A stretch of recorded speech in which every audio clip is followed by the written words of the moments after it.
So what are the five? And then we'll make our way through them. Sure. So the first one we've been talking about a lot. It's the energetic. And that's someone who's turned on by anticipation, space, tease, longing, yearning. They like I was talking about hovering the hands over the body. They like having the ability to feel more with less. So they live in this subtle realm. And their superpower really is that they are orgasmic by just thinking, the wind caressing them. They actually are more orgasmic than some of the other types. It's just that everybody goes too quick, too fast at them, and then they short circuit.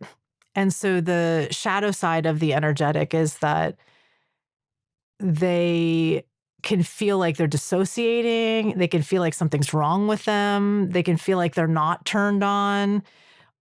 They can override boundaries very easily. And so they're often judged as frigid or not sexual, when the truth is actually they're very erotic beings. It's just nobody knows how to play their instrument. If somebody, what would be a telltale sign for somebody that is trying to, through this conversation, get context for what theirs are?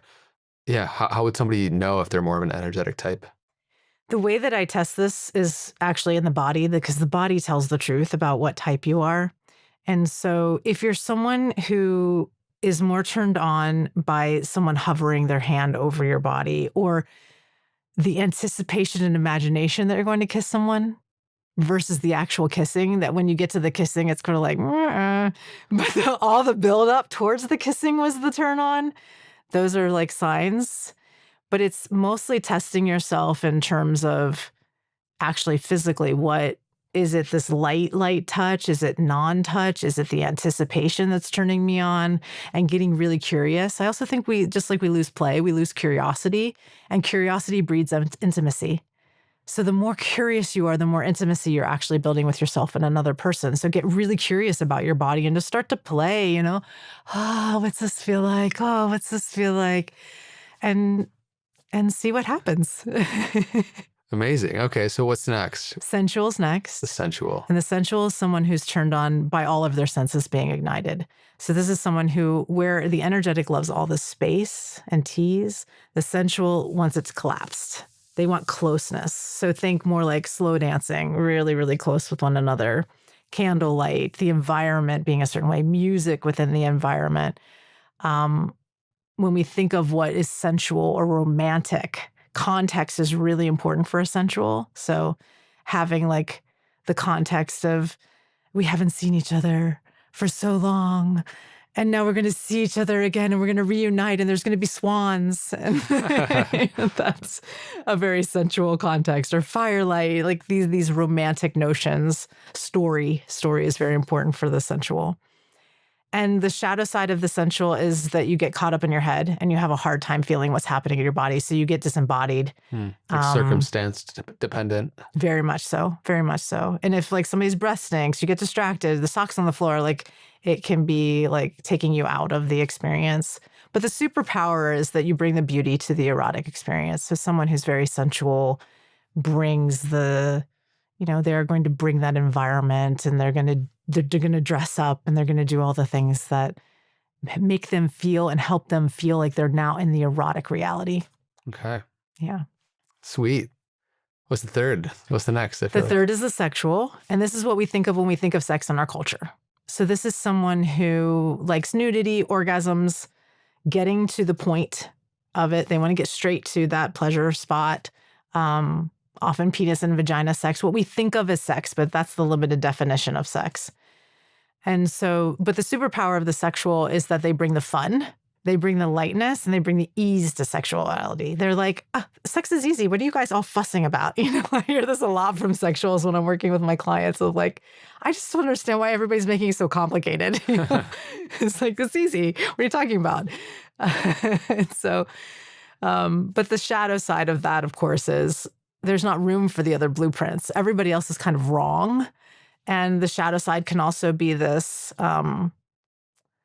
coming out sideways distortion, unconscious sexuality, not in right relationship with sex that can come out in not a positive way. And so The sexual will often say everybody else is wrong and I'm right, but that's because our cultural narrative is that sex is what we think of when we think of the sexual blueprint. But there's a whole other world out there, and they can sometimes be resistant to that other world.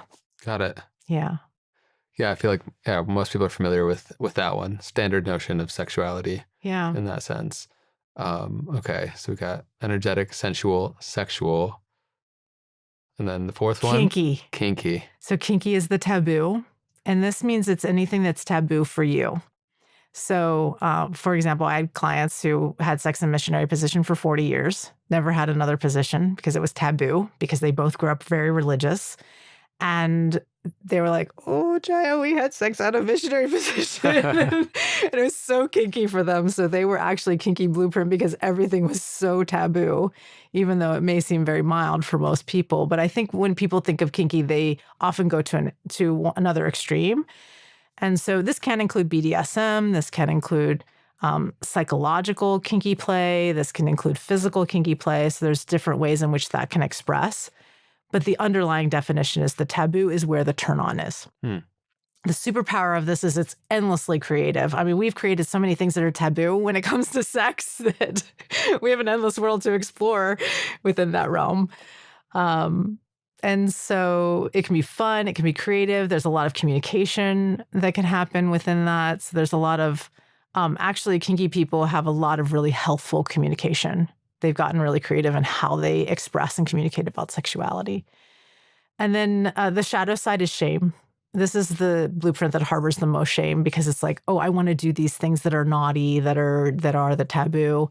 And so helping to overcome that shame within you, or it's become so shameful that it becomes a rut, that becomes a grave because it becomes the only route to pleasure because it has so much juice around it.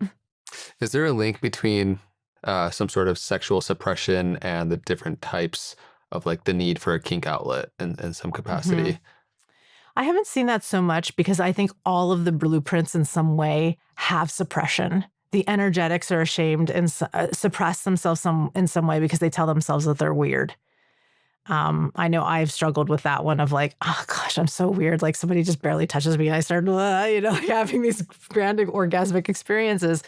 And I've really had to reframe that, and to reframe, I don't want to suppress myself. I'm actually the being that I am is just this really huge, magnificent, orgasmic being. So why would I want to hide that? And instead of telling myself I'm weird every time that little part that wants to suppress comes up, I just go, no, I'm a perfect expression of divine consciousness. And actually this expression is needed or else it wouldn't be here. And I think that's true across the board for all the blueprints. Like the expression that you are erotically is the perfect expression that's needed here. And we need all of these expressions. Oneness is diversity. Yeah. And so, and I also, once we get to one of the blueprints, there is for me a place that I think is where we completely stop suppressing ourselves. There is a true sexual expression that we all are. And I'll get to that. Okay. Is there a reason why someone's wired one of these ways or the other? Is it just like the culmination of your life experience and like all these different factors, or is there a prevalent reason? I think it's a combination. I think that there are things in our lives that shape us to be the way that we have become, because part of that is how our nervous systems got wired. And I think there's also something to be said for like how we came in as the expression that we are meant to be in this lifetime. And so an example of this would be like, I'll go back to energetics again and myself, is trauma can have a system become very sensitive to where they need a more attuned and subtle awareness during erotic experience. And I think part of why maybe there's dissociation and the short circuiting is because there has been an experience in someone's history where that system adapted to being hypersensitive and hypervigilant. And so also sensuals, a lot of hypervigilance is in the system where they're just like, what's happening in my environment, to where they can't come in. So the shadow aspect really can show us sometimes what might have happened in someone's lifetime that had them develop the way that they did. Or let's say with sexual blueprints, someone started watching porn at a very, very young age. they've now wired that in, which can be a masking sometimes over a true blueprint, but that becomes then an early wiring that, our brain is now, okay, sexual. That's what that is. That's what's most pleasurable. Got it. And I'm assuming we're all combinations of different things, which probably go Yes. into the fifth one, which is shapeshifter. Yes. And then yes, shapeshifter. So the shapeshifter is someone who's all of these things. So if you've heard yourself in all of them, it's likely you're a shapeshifter. The shapeshifter is like, if these were languages, they can speak all the languages. And they're great lovers, of course, because they can adapt to being whatever anybody else is. And the shapeshifter in their shadow, however, is they're often starving because they are shapeshifting to be what other people are because they have that ability to adapt.